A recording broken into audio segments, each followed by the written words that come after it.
Hi, I'm Nancy Murphy from Yellow Dot Artist. Today I'm going to be showing you how to fix mistakes when you paint. Today I'm working on a commission painting. It's a 200-year-old home, and I'd say I'm about a third of the way through.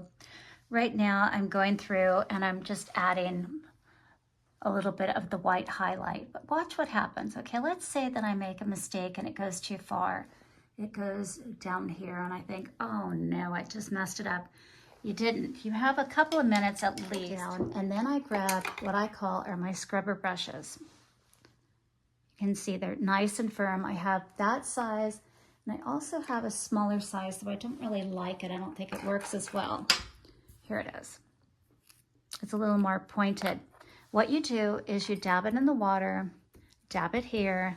It's been at least a minute, and you just lightly go over the mistake. I turn the brush upside down so it's a clean side. Look, it's gone. It's that wonderful. And look who just came by. Is that Lovebug? Hey, Lovebug. Hey, pretty boy. Thanks for watching, and head over to my website, Yellow Dot Artist, for more videos.